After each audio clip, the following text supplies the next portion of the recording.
Bonjour à vous et bienvenue dans la météo du Bitcoin, j'espère que vous allez bien. Aujourd'hui, après une journée de merde hier, en tout cas pour ceux qui étaient longues, pour ceux qui ont gardé leur position longue, et donc c'était une longue et terrible descente aux enfers avec une accélération baissière. Euh, bon, on était prévenu. Si vous étiez venu sur la chaîne, vous saviez, 6 avril, déjà j'étais un petit peu sceptique, par ici j'étais déjà un petit peu sceptique. 6 avril, j'ai clairement dit que ça sentait la merde. Maintenant, c'est pas pour me la raconter. Il y avait plusieurs manières de réagir à des endroits clés, les niveaux clés étant les suivants. Est-ce qu'on allait retest et rebondir ici? C'était complètement possible. Est-ce qu'on allait retest et rebondir ici? Donc sur un weekly, c'était complètement possible. Donc, mais il n'empêche que il faut gérer son risque. Il faut toujours gérer son risque parce que le marché fait bien ce qu'il veut. Et nos belles histoires, nos beaux graphiques, il en a rien à foutre. Et c'est pour ça que ça évite de se faire prendre à dépourvu. Maintenant, c'est quoi ce bull run ou qui va vers le bas? C'est quoi ce le bull run qui va vers le bas? On m'avait pas prévenu. Bah pour l'instant, on est toujours, on est bel et bien revenu dans ce range et on dirait bien que le marché a l'air d'avoir envie d'aller chercher ses points faibles.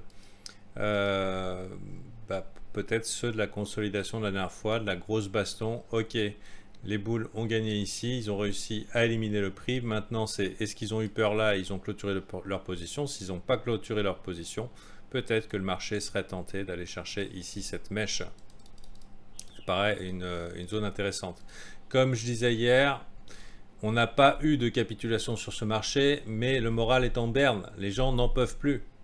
Et sans compter qu'ils ont holdé des altes depuis décembre et que ça commence à faire long et que ça commence à faire lourd et que ça commence à faire dur et que ça commence à sentir la trahison quand tous les influenceurs crypto vous annoncent la halte saison. Et je dirais que techniquement ça ferait sens d'aller taper dans les 36 000 voire carrément ici. Techniquement, ça permettrait de s'assurer que l'ensemble des analystes techniques, influenceurs, etc., vous annoncent le bear market et ça finirait d'enfoncer le couteau et c'est sûr, la capitulation serait pas loin et un bottom temporaire long terme ne serait pas loin. En tout cas, ça serait sûr, ça serait hautement probable.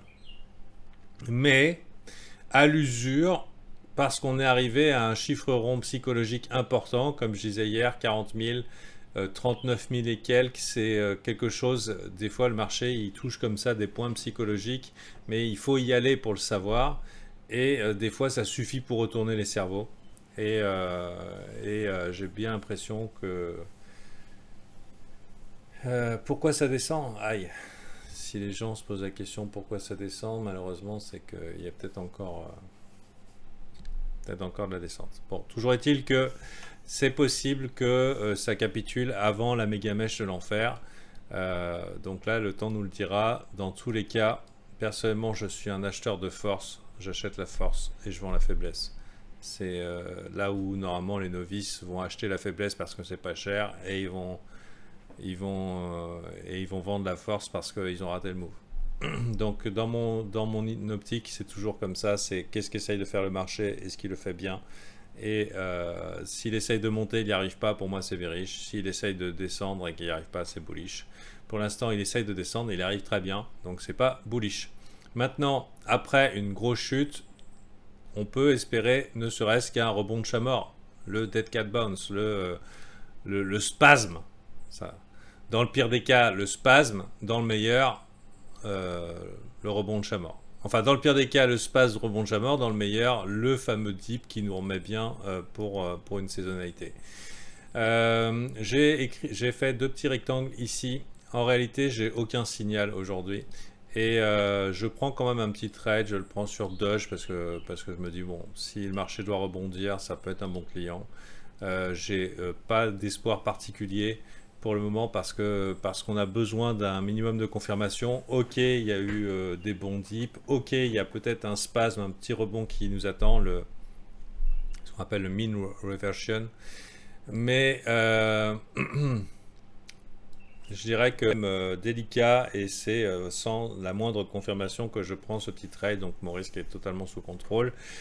Ce que je voudrais dire, c'est qu'il y a des chances qu'on termine cette... ah non, c'est pas cette weekly. Oui, oui, bah cette weekly, il est possible qu'on la termine dans le vert, hein. On la termine avec une mèche et ça serait pas dégueulasse. Mais j'ai fait des petits rectangles et moi personnellement j'ai un signal qui a été éprouvé par le temps et qui me paraît cohérent. C'est la réintégration de ces rectangles. Ça veut dire que pour moi, il faut qu'on clôture en vert au-dessus de ces rectangles aujourd'hui. Ou alors dans les jours qui viennent. Mais tant qu'on n'a pas clôturé au-dessus, malheureusement, ça laisse encore un avantage à la baisse. Et du coup, voilà, sachez que c'est des niveaux que je vais surveiller. C'est la reconquête de ces zones qui ont servi de pivot par le passé. Si jamais on récupère. Si jamais on récupère ça, je serai plus confiant pour prendre des longues selon la température du marché. Pour l'instant, j'y vais mollo. Voilà, ça c'est ma manière de trade, c'est comme ça. Maintenant je vais m'occuper de mes VIP et on va les apprendre à faire leur propre strat. Je voulais quand même signaler que le S&P 500 arrive dans des zones qui sont intéressantes pour lui. Donc 0,382, 0,5 c'est des bonnes zones pour acheter les dips si vraiment on est dans un bull trend. C'est-à-dire que s'il y a bien une continuation comme ça serait pas étonnant. Avant qu'on y arrive, ça aurait été étonnant qu'on s'arrête avant. Maintenant qu'on y est, ça paraît intéressant. Il y a aussi ce petit gap ici qu'on pourrait aller chercher. Allez, pourquoi pas. Aujourd'hui, annonce de l'inflation consommateur. Hop, hop, hop, on fait peur à tout le monde, on y va. C'est le dip de trop qui fait mal à tout le monde. Et ensuite, éventuellement, on reverse. Et good. Voilà, c'est à peu près mon idée du moment. Sachez que le S&P 500, il aime bien, enfin comme la plupart des marchés, il aime bien se retourner simplement pour punir ceux qui ont FOMO short ou FOMO long. Et il y a des buy stop à aller chercher ici, ça veut dire qu'il y a des shorteurs de bottom temporaire. Donc ça serait intéressant, les marchés ne vont pas à sens unique, hein. Ils font des plus hauts sommets, plus bas creux, plus haut sommet, plus haut creux ou plus bas sommet, plus bas creux. Il est très très possible d'aller chercher les buy stop dans la journée d'aujourd'hui. Donc à partir de 13h30, heure de Paris chez vous, petit événement tradable. C'est pas un événement incroyable, mais c'est un petit événement qui peut se trade. Et qui peut nous offrir, pourquoi pas, un petit renversement bienvenu avec du vert, pourquoi pas. Voilà. On va être assez attentif. Si ça paraît complètement inconcevable, quoi du vert, Fanta, et tu te rends pas compte, on est en bear market, et si c'est votre réaction immédiate, bon, ça c'est dans ce cas-là c'est très très encourageant.